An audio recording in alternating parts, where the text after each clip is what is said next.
வணக்கம். கள்ளக்குறிச்சியின் கண்ணீர் கதறல் இன்னும் ஓய்ந்த பாடில்லை. 30, 40 என்று மரணத்தின் எண்ணிக்கை கூடிக்கொண்டே செல்கிறது. இது யார் குற்றம்? மதுவை வளர்த்தது யார் குற்றம்? மக்களின் குற்றமா? இல்லை மக்களை பாதுகாக்க தவறிய அரசாங்கத்தின் குற்றமா? யாரை குறை சொல்லி என்ன பயன்? சந்தோஷமாக விளையாடி நடக்க வேண்டிய வயதில் எதனால் தாய் தந்தை இறந்தனர் என்று அறியாது அனாதைகளான அந்த மழலைகள் செய்த பாவம் என்ன? வீடு வாங்கினால் பார்ட்டி, காரு வாங்கினால் பார்ட்டி, கல்யாணமா பார்ட்டி, காதுகுத்தா பார்ட்டி, பிறந்த நாளும் பார்ட்டி, இறந்த நாளும் பார்ட்டி, காதலி ஓகே சொன்னாலும் பார்ட்டி, காதலி ஓடிப்போனாலும் பார்ட்டி, பார்ட்டி பார்ட்டி பார்ட்டி, பார்ட்டிகள் பிரிந்தாலும் பார்ட்டி. இன்றைய திரைப்படமோ பாட்டில் இல்லாத காட்சி இல்லை.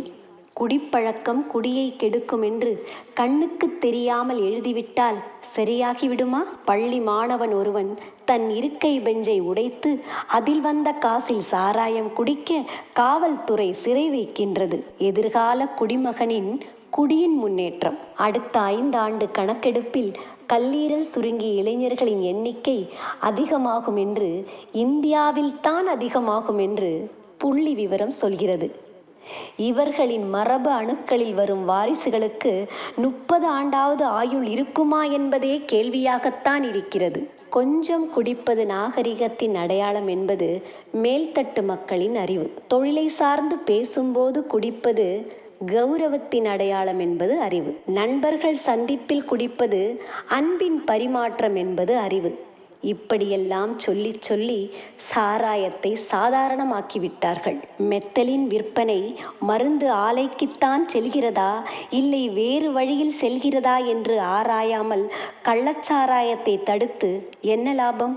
சங்க காலங்களில் நாம் கள்ளுண்டவர்களே. நாள்பட கள்ளே வேண்டாம் என்று தடை செய்து அதினும் கொடிய விஷமான சாராயம், பிராந்தி, விஸ்கி என ஏதேதோ பேர் சொல்லி நாட்டில் வரவழைத்து கலாச்சாரத்தையும் சீரழித்தது.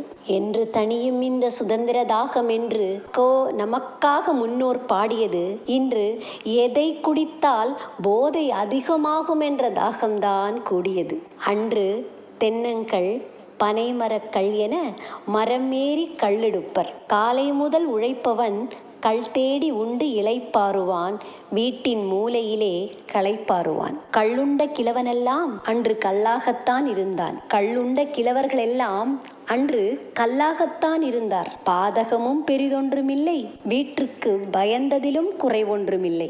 எள்ளளவும் பயனில்லா மதுவை நாடி எக்காலமும் மாறா நோயை கூடி வீணாக போனாயே மானிடா விண்ணை தேடி களித்தானே காரணம் காட்டுதல் கீழ்நீர் குளித்தானே தீத்துரி அற்று. இது வள்ளுவன் சொன்னது. நீரூற்றில் துளைந்தவனை தீப்பந்தம் கொண்டு தேடுவது கடினம் போல கடினமாம் கள்ளுக்கு அடிமையானவனை திருத்துவது. வள்ளுவன் அன்றே எழுதினான். நாம் தான் அதை அறியாமல் போய்விட்டோம். நன்றி. MC சாரதா.